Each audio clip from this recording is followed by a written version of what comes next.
We gotta zoom in on this real quick and really analyze this character design. These straps right here are doing so much for this character. I gotta say, this is amazing. I want more of this. Give me more of this ZZZ. What I just said there was enough for people to advocate for my murder. You think I'm overreacting? I'm not. 2 days ago, I had police show up at my household saying that I was acting crazy, waving around a knife, threatening myself, threatening others. I was a danger to people around me. And this false call that was called in was obviously an attempt to end my life. Literally 2 days ago could have been the last day I was breathing on this planet if the police officers went into the situation without being calm or understanding that most likely something feels very off about the entire situation. If it was someone that was unprofessional, not trained, and didn't handle it right, I legitimately would be dead right now. And the reason for that is because of my opinions on anime characters, drawings, censorship, and just my personal beliefs.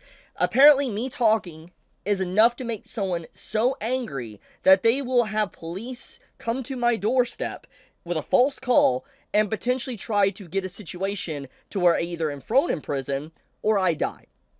That's crazy. That's actually crazy. And so in the spirit of spiting those that wish to silence me and wish to shut me up about these topics, I'm making a full-blown video talking about the Loli situation.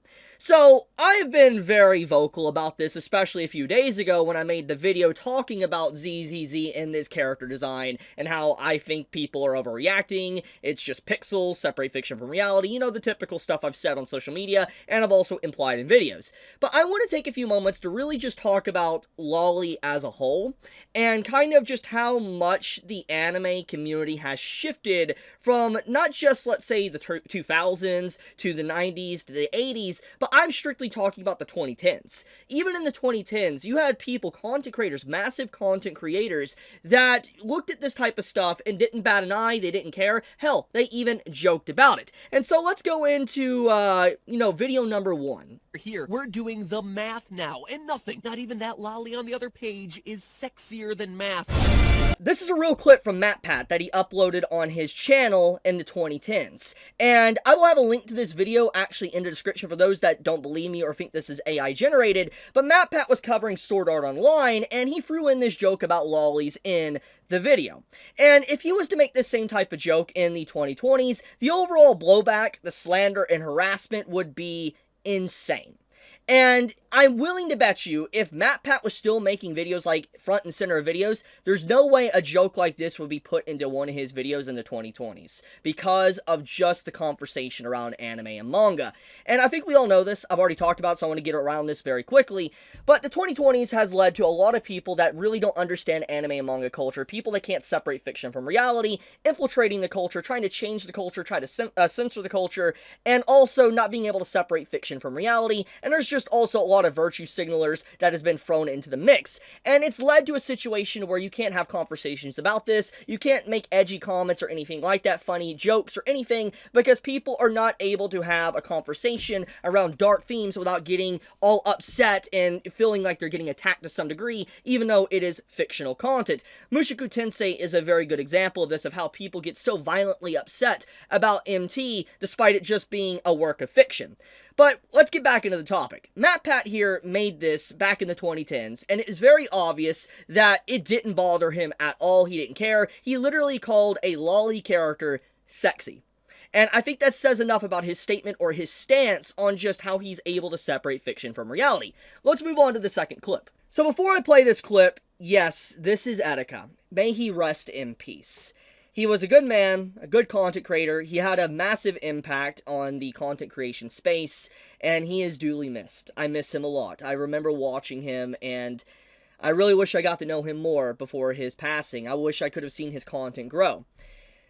The reason why I'm showing this clip is to showcase that despite everything that Etika went through and all the darkness that happened, even he was capable of separating fiction from reality. And so let's play this clip.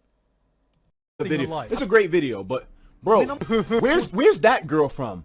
Now, that's a girl that I definitely have a couple of porn images saved on my computer. I've seen her a lot. There's a lot of good foot stuff with her too. But which character is this? I've never actually seen her before. I thought it was just like some fan-made character, but it's actually somebody from a show. Okay, figure that. And it's from something that's incest-worthy. What the fuck?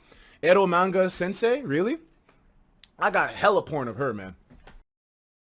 They're even talking about Loli in his chat. I think you probably saw that. And you have people already trying to virtue signal right here on the bottom, but overall, content creators just did not give a fuck. They didn't care. They didn't care in the 2010s because the majority, more or less, they were able to separate fiction from reality. But for some reason, when we shifted into the 2020s and there was a lot of virtue signalers that joined into the community, it caused this conversation to explode to where people started to self-censor themselves and even want to censor fiction that doesn't harm anyone, just pixels and everything.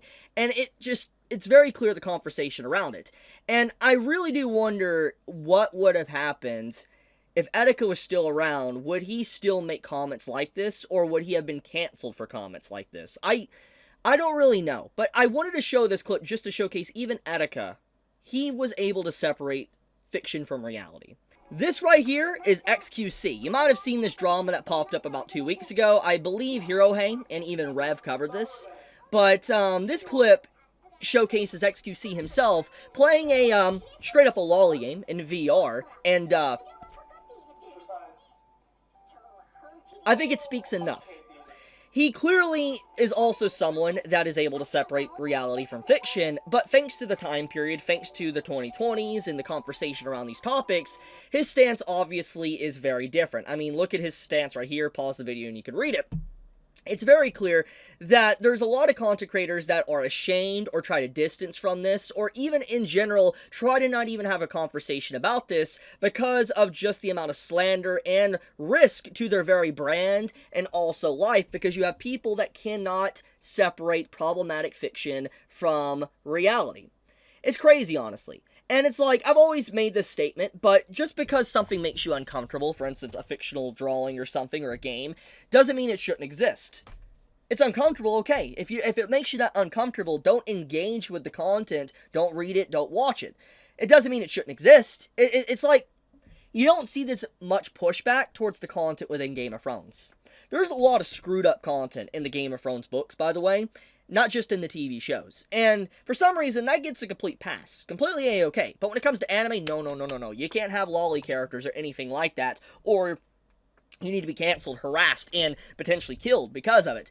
It's actually insane, the amount of virtue signaling around this topic, and how many people are trying to distance themselves from it to try to appease these individuals that are already schizos, that have, I'm going to just be blunt, if you see a real person in a fictional drawing or game, I think you have a mental illness. I'm just going to be honest. I think you do. I would also like to remind everybody, back in the 2010s, almost every massive content creator was doing live reactions to Boku no Pico.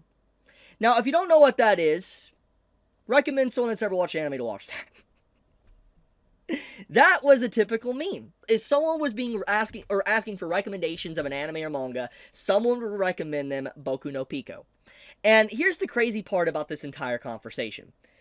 PewDiePie reacted to it. I know, like, a bunch of different ones, like Giga reacted to it, Anime Man reacted to it. There was a lot of, like, massive content creators in the space that I think have privated their videos since then. They might be archived somewhere, but there's a lot of content creators in the 2010s that were just straight up reacting to Boku no Pico. It was trending. It was a cultural phenomenon. It was like a big trend in the YouTube space to react to that or talk about it. And here's the big thing about this. It's very obvious that, once again, these content creators were able to separate fiction from reality. But because of the time period and because of these schizos that have pushed people to be scared, they're not speaking up anymore. People are scared. They're scared of being harassed, slandered, their image completely tarnished because of fictional characters. And I've already talked about this already, but I'm just going to say a little bit more of a stronger stance. I've already had my life threatened at this point. People have tried to end my life. They've tried to ruin my career, throw my face in the mud, call me all sorts of crazy things like I'm doing absolute insane things. At this point, I'm just going to be spiteful. I believe in my stances, but now I'm going to push them a lot harder. I'm going to be spiteful and push what I believe in a lot harder. If you're trying to silence me, No, it's not working like that. It doesn't, I'm not going to be silenced out of fear and people trying to come after me for that. So, no, It's sad that a lot of these content creators are very scared to speak up and make these jokes anymore, because it's clear that they don't really believe in this type of stuff. It's more about optics, and they don't want to be associated with this because they're concerned on the backlash that the communities will have towards them. And it's basically the exact same thing with certain conversations, difficult conversations within politics. And I know people don't want to hear about that, but it's the actual truth. Which reminds me, all this virtue signaling that people do that have tried to end my life, so to speak, it's funny that someone would waste all these police resources to come after me, or this time with other content creators or fictional characters, when there's literally the Epstein files that have been released this week, and has been an absolute bombshell within the internet space. And so many conspiracy theorists and stuff are being, like, vindicated by some of the stuff that's been revealed within these Epstein files. And it's crazy that, despite actual victims and people having issues in real life and still not having any justice with these victims, people are more focused on fictional characters. You realize how disgusting that is? It goes back to the whole circle of virtue signaling. It's not about caring about real people. It's about making yourself look good. That's it. That's it. And here's the thing. My image has already been destroyed. It has. People, already know what they want to think about me online. And the people that are here already know how I am. They know the truth. And that's the point of the matter here. Is that, like, why would I want to do optics and censor myself for people that want me dead? Nah, not happening. But also showcasing that they don't even care about the things that they try to fight for, because they're not trying to advocate and talk about what's going on in the Epstein files. They care more about a fictional character from ZZZ than anything in that. Really goes to show where our society has went. And this is why I fight back against this, and I am a voice. I try to be a voice for people, because I'm not getting scared off of this. Anyways, I will leave it at that. I just wanted to talk about this. If you enjoy my content, please subscribe. It does help me out a lot. Leave a like on this video. It will help out. I know I'm going to get some backlash and hate for this video, and I would appreciate it. Anyways, be safe, stay healthy. Chibi out.